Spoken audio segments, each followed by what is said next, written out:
let's move on and talk to our next guest on the show, Mr. Ajay Mathur, Director General of the International Solar Alliance, joins us on the show tonight. Remember, International Solar Alliance is a guest in the 18 G20 Summit. Mr. Ajay Mathur, welcome. Thank you very much for talking to Mirror Now. Now, you're participating as an international guest at the 18th G20 Summit, which is being hosted in the national capital. It is, of course, a big moment for India. It is, as I said, the big diplomatic blockbuster that India is hosting. Your first thoughts and, of course, how do you feel about being part of the 18th G20 Summit? The world in its pocket as of this moment. Why? Because with the presidency of the G20 comes this huge obligation of being able to put forward an agenda which is meaningful. So India has obviously gotten a lot of other countries, particularly our neighbors like Bangladesh, but also countries from Africa who would be interested in how the global economy moves in the years to come. That's number one. But the second issue is that as far as the agenda is concerned, this is a lot more global agenda and not a northern agenda as the G20 agendas have been in previous years. This, I think, is the major change that this summit provides an opportunity to India to do. Okay, Mr. Mathur, the solar energy is probably the easiest, the cheapest, and the most convenient sources of energy that we have at this point in time.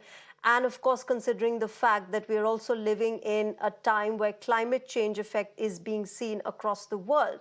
How is the International Solar Alliance really facilitating the expansion of solar energy?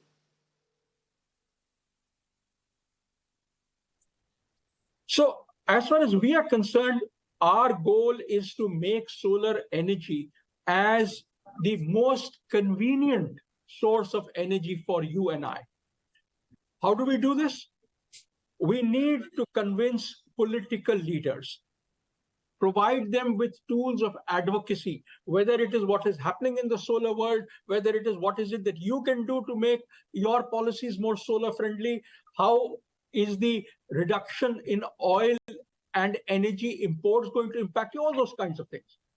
The second is help them in working through projects and seeing what the benefits are. Do they create jobs where none existed? Do they provide electricity where none existed? Those are the kinds of benefits which, if we are able to prove to them, then the third point is they make the kinds of regulatory changes that pulls in money into these sectors. And finally, we also need to focus on who will use the money, who will produce the solar energy. And therefore, we need to identify the startups that can become the Amazons of tomorrow in providing solar electricity. I'll just add one more point, and that is the important issue of also looking at solar beyond electricity. Because we all, you may wear a lot of electricity. You use petrol in your car, probably, if you don't use an electric car. Well, what can be the solution? Will it be electricity or will it be green hydrogen? If it is green hydrogen, which is produced by the splitting of water using solar electricity, well, then we need to be able to make sure that there's both the production and the demand for this green hydrogen. All right, Mr. Ajay Mathur, thank you very much for joining us on Mirror Now and sharing your perspective on the exploration of solar energy and, of course, putting it to convenient use. Thank you very much for joining us tonight. And with that, we are heading in for a short break.